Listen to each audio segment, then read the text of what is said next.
the victim is getting grabbed or choked or pinned or something like that. Assaults don't usually involve a firearm or a knife or some kind of bladed weapon or a pipe. Certainly you want to know as many techniques as you can learn to get familiar with the mechanics of movement and how to defend against those. But a lot of assaults simply begin with grabbing and choking and pulling. So suppose that the attacker grabs me in a two-handed choke. There are a lot of simple ways to get out of this. I could just simply go like that against his trachea and make it nice and simple. Now, other alternatives, depending if you're a guy, you're roughly the same size, you have a little bit more height and strength going for you. He's choking you and he might be dragging you all around. It's not going to be some perfect thing where you're just standing here planted on the ground. But if he grabs a hold of you, one thing that's always good that I like to do is to trap one of his weapons, because immediately now he's starting to think about the fact that I'm holding on to his hand, and that's a little bit of a distraction, subconsciously at least. Next thing I want to do is I want to break this thing free, this hand right here. It's not always a good idea to get into sort of this arm wrestling match because he could be a lot stronger than you. Doesn't matter whether you're a female or another guy. So why fight against their strength when you can go against a weaker point? So what I like to do is show how you could use an upward elbow strike, or what I refer to as dissolving the grip. And if I strike upward like this, then I've just broken the grip. The place that he was holding on to is really no longer there. But just simply striking upward isn't sufficient. So what you really need to do is think about adding as much power to any technique you do as you possibly can. A key principle of power is speed. If I go slowly, I don't have any power. If I go quickly, I'll have more power. But if I also add a little bit of torque from my entire torso, this is especially important for small people, that can increase your power significantly. So when I try to break free, I don't want to get into this pounding match where I'm trying to break the arm.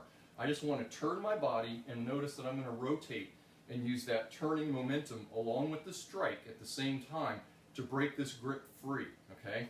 So he's gotten a hold of me, and then I'm going to break it free like that. Now I might strike his face by accident, but that's not my goal.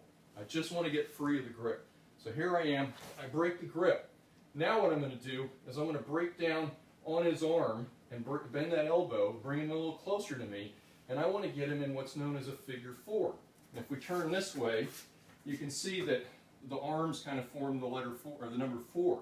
So I've got him locked up like this. It's kind of like putting a pencil in between the binding of a book. And if you slam the book shut, that's not going to be good for the binding. And that's what I'm doing to his arm right now, is I'm holding this down. It's against my body. And now all I want to do is just kind of hunch forward like I'm doing a crunch. People practice doing sit-ups and crunches, and that strengthens your ab muscles. Well, I'm going to use my ab muscles right now, and I'm just going to squat as I crunch and put him down on the ground. So down he goes, like this. I still have good balance, and the important thing is I don't want to hunch forward like this. I want to be standing upright so that my center of gravity is balanced above my feet. Now, if I want to actually put him down, I can just wrench and rotate, and he's going to go backwards this way.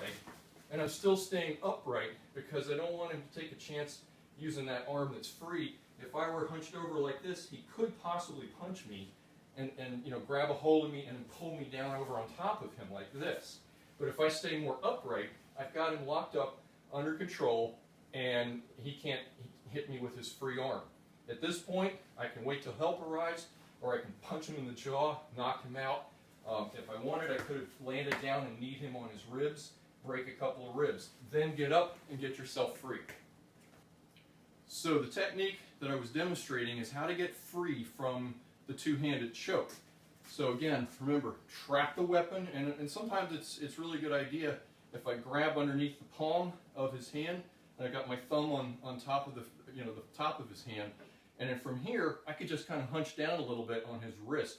Notice that it kind of brings him off balance a little bit. With a really big, strong person, it may not have any effect, but at least you're holding on so they can't pull this hand back and punch and claw you and that type of thing. What's really important, though, that I want to add in is the idea that trying to do this at first might not work perfectly. Not every technique works every time with every opponent, with every individual that's trying to do it.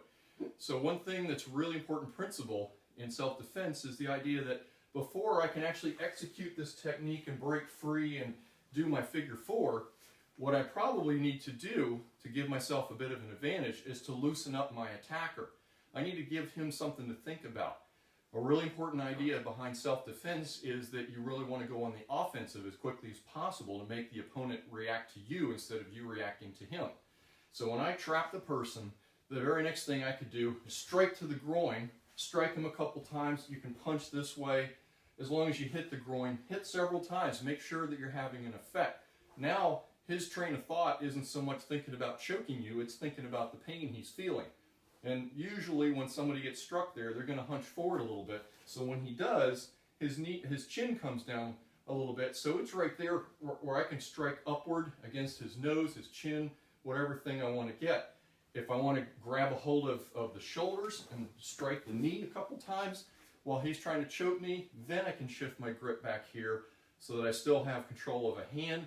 And now, after loosening him up a little bit, after several times of chopping, striking, clawing the face, whatever it is you want to do, go crazy, attack, kind of turn into a wild animal. Then, if he's still holding on to you, at this point, you ought to be able to break that grip fairly easily, get him into that figure four, get him down on the ground. Whether you're squatting or kneeling is not as important as just keeping your body upright so you have good balance. Then you can turn him down and get him under control. He's down on the ground. Now's your time to think about escaping and getting the heck out of there before he can get up and do anything else.